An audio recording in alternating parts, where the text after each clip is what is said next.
What is going on, you beautiful people? Welcome back to the Earn, Save, Invest channel where we figure out what is next. Today we're going to be talking about reading and why you should read, and if you haven't, why you need to get started as soon as possible. And I, for one, was always against this because I love audiobooks and I love podcasts. However, it wasn't until I got my hands on a few books that I learned, man, this is information that is life-changing. And it isn't just because you open up the books, you smell the old pages, and you're like, I'm definitely going to get into this. It's just because a lot of successful people do it. And when I say a lot, mostly every successful person has read a lot. And this is the thing that I have been trying to get into. What makes someone so successful? And what power does reading actually hold? Well, let me tell you something. Those people that you look up to, for example, like Warren Buffett, right? Warren Buffett was once asked about the key to success. He pointed to a stack of nearby books and said, read 500 pages like this every day. That's how knowledge works. It builds up like compound interest. All of you can do it, but I cannot guarantee many of you will do it. And it takes time. Like reading a book, like if you're a slow reader, like 50 pages would probably take you an hour, maybe two. I don't know. However, in those 50 pages, you'll probably learn a ton, and it's looking at life through different lenses.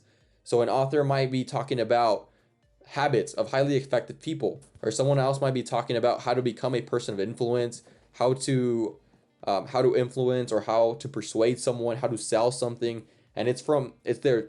You're listening and you're seeing and you're reading and you're taking it all in, depending on who is telling you that story. And why is that important? Because you yourself can fail, but that's only one failure. And every single book or every single situation has more information that you can live through. So you can live through these books and they can show you a different way, or how to do something the right way. Or if it didn't work, how can you go about doing something? And this is why I point people to self-help books, something that'll teach you. It's more non-fiction, and if it's fiction, something that will help you in the long run. Like Rich Dad Poor Dad. That's a book that changes people's lives. I recently bought it for my sister. So I went to Goodwill. I paid, I think, like $3 for it. And I told her, here, this is probably going to be the most expensive thing I ever gave you. And that's because it's the knowledge. I've read it before and it changed my whole life. This is why I'm here doing the podcast, because I learned about, hey, I don't want to be poor. I don't want to be on the bottom of the I don't want to be the guy like begging for money or asking for people what can I do. I want to learn firsthand what makes people successful and what can I do. How can I emulate someone? Not to become them, but how do I become a better person? So 10 years from now, I could be like, damn, I'm glad I did that. And I took action, right? I took action. So I recently ordered about, I would say, like 15 to 20 books. And I bought some more when I went to Goodwill. But I want to discuss a book with you guys that I think is very, very key to, especially nowadays, because it's really hard for people to get to know each other, because we're all distracted by what? Social media. You're distracted by a phone. There's so many distractions in the world that it's really hard to sit down and talk to someone as a person. And before, you could argue that you didn't have these things that happen, and it's probably true, but now you cannot even avoid it. Like, what's the first thing you probably do when you sit down? Do you say, oh, hey, how's it going? And then pull out your phone? Do you not pull out your phone? And most likely everyone pulls out their phone. And this is the thing where it all begins, right? So yeah, so this book is called How to Win Friends and Influence People by Dale Carnegie. And I am a big pusher of at least go and read something or listen to something that'll tell you more about the book, so you can go and see it how you imagine. So if someone tells you a little bit about the summary, it's something about, like, spoiler alerts, right? Like, it's spoiling it to some, but the way I see it is that I am going in with an intent to learn something. So whatever I discuss on this podcast, kind of look at it through that lens. And then once you go read it, you're going to take it in a whole different way that I took it in. And that's the best way that I could explain it. I'm not trying to spoil anything for you, but I am trying to share my knowledge and share what I got from the book. So first of all, how do you win friends, and how exactly do you influence people? So a lot of these points sound obvious, but it's really not. Like, you have to be interested in other people. Like, people love being encouraged to talk about themselves. So when you sit down with someone, what happens? Usually, if you take over the conversations, what do? They're gonna look away, kind of like look back at you, nod their head. However, ask them about themselves. Like, tell me about yourself, or what do you like to do, or what do you want to do? Tell me about where you grew up. And then you start seeing these people, like whoever you're talking with, light up. And people love bragging about themselves. People love talking about themselves. As human beings, that's what we love to do because we know each other, and we want to show the world, hey, I'm doing this and I've done this. So you generally have to be interested in the other person. You have to ask them about themselves. So remember to keep it all about them, not about you. That's the key. And as hard as it sounds to do it, because I've practiced this with a few people, and trust me, people will look at you like, wow, this guy just completely talked to me about me and nothing about himself. And it makes them more interested because maybe you have a lot to say, but once they ask, then you could share a bit. But you always want to keep like this mysterious person. All right, you're asking and then I'm giving. However, tell me more about yourself, you know? And that's how you kind of reel the conversation. Number two is don't criticize, condemn, or complain. So this does seem easier said than done since these three C's often help let off steam. So when you criticize someone, when you condemn or complain, it's easy to do. It's easy to tell someone to shut up because you're annoying. It's easy to be like, it's easier to be negative than it is to be positive. Like, think about it. If you hurt, like, say right now, if I hit myself on the table for some reason, my foot slips and I hurt my toe, it's easy to be like, crap, blah, blah, blah. Like, just utter out nonsense. But how much harder is it to just sit there, take the pain, and learn from it? Like, oh, maybe I shouldn't have done that. It's that much harder. And it's the same thing with people. Like, if someone is always negative to you and you're just boiling everything up, like, oh, I wish this guy just stopped doing this, or if someone keeps telling you stuff, if a bully keeps bullying you, it's really hard. But if you don't react to it, if you just take it in and learn from it, and I'm not saying don't let people bully you, but at one point, at a certain time, you're gonna have to speak up. Use your voice, because voice, and if directed the right way, this energy that you're just gonna talk to someone about, like, hey, you need to stop doing whatever it is that you're doing, or try to influence the people by, instead of criticizing, condemning, or complaining, you're telling them you should probably do this, or have you ever thought about doing X and Y to solve this issue? Then instead of being that negative person, you're actually trying to help out. And if they don't take that, then that's on them. You see how that works? So that's how you really draw people. It's either going to be you or potential clients, anybody in between, that you want to have that positive information.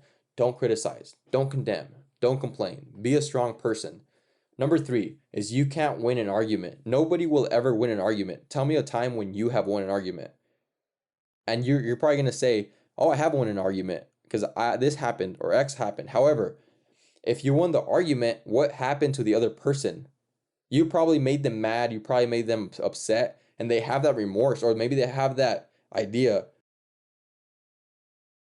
They have that idea of you, of that loss, and they probably hate you a little bit more, or they dislike you a little bit more. So who really won? Did you win, or did you make them hate you just that a little bit more? You see what I'm saying? So nobody, especially a client, wants to be told they are wrong.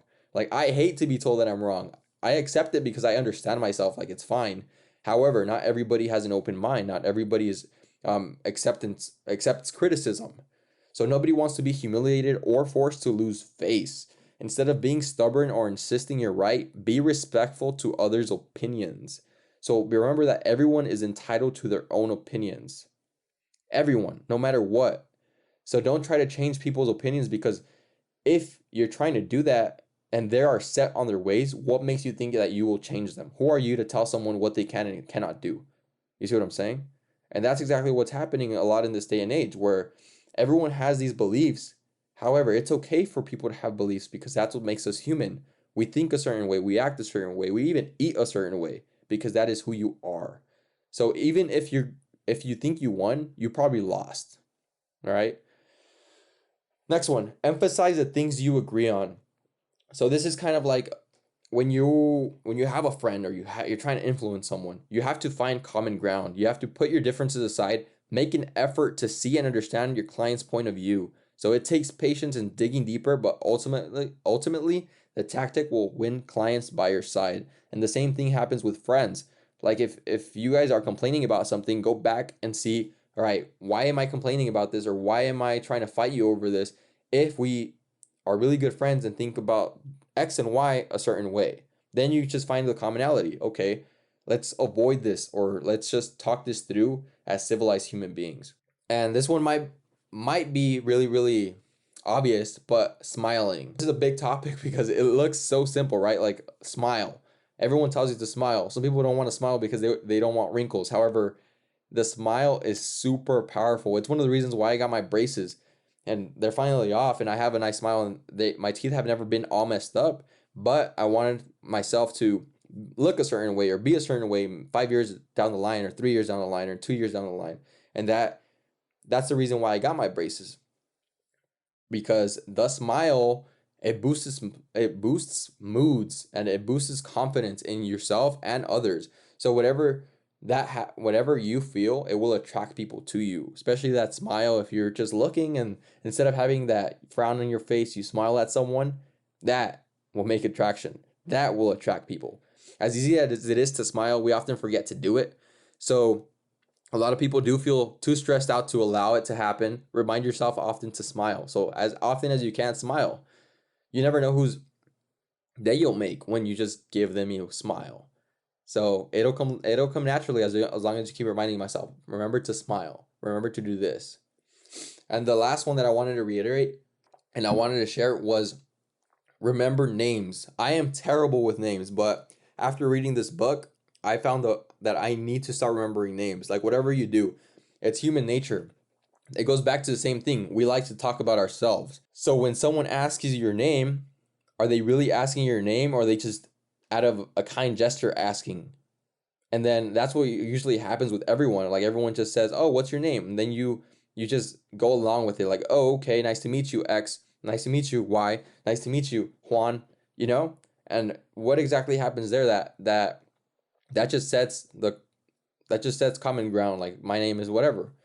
So we tend to like people who use our names in conversations. So like try this out, because I've been doing this and it's been working miracles, or I mean, at least it makes people's day. So I go to the grocery store, I go get a Starbucks, I go get whatever it is that I go do.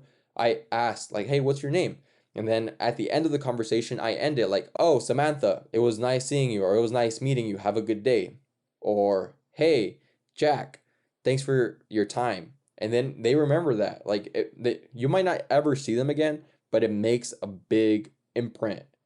It makes something huge, because not a lot of people take the time and effort to learn someone's name.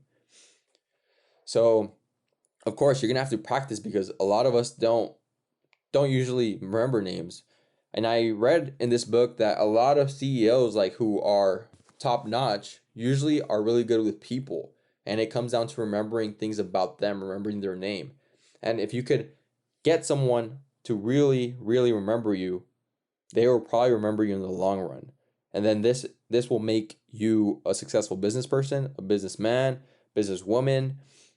You'll meet more people, and then you'll remember more people, and then you could connect with more people if you keep doing these things. So everything that I mentioned here are all from the book itself. So the bottom line is be positive, smile, make people feel important, respected, and heard.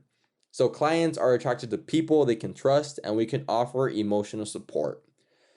So yeah, I just wanted to share that message. I'll probably make another podcast when I am finished with my other book. So that one is about business and how to close a client, how to get a yes. So when you are selling, how do you close it?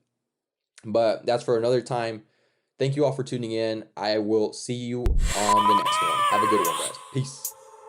I have a dream, that's all I need. I'll make it happen with some work and belief. Know what I want, so I'll take it on. I've made mistakes, but mistakes make you strong. Let's break it down for a minute. I want the crown, I'm gon' get it. You hear me loud, man, I'm winning. Yeah, Charlie Sheen will be grinning.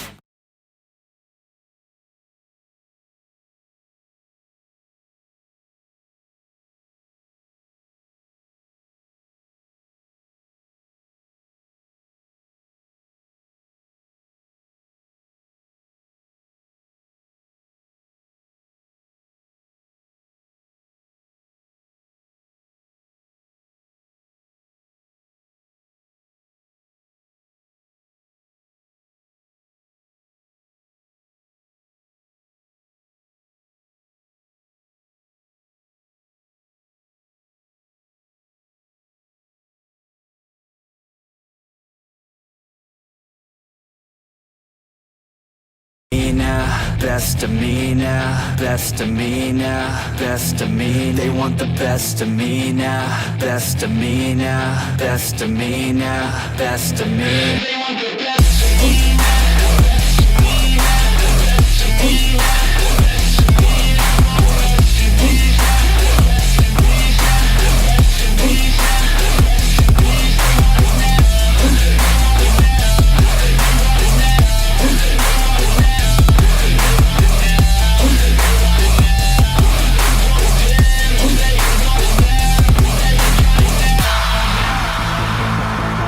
Swear to God, man, I'ma make it soon.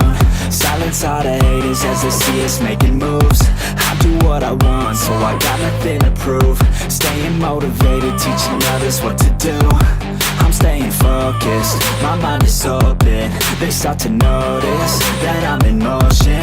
There is no potion, you're not just chosen. It takes devotion to stay composed, man.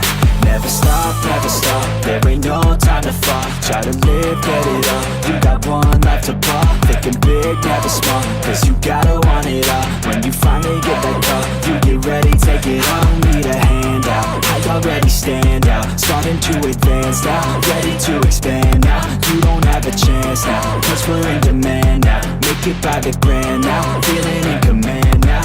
They're looking right at me to see if I succeed, to see if I believe. They're looking up to me. They want the best of me now, best of me now, best of me now, best of me. They want the best of me now, best of me now, best of me now, best of me. They want the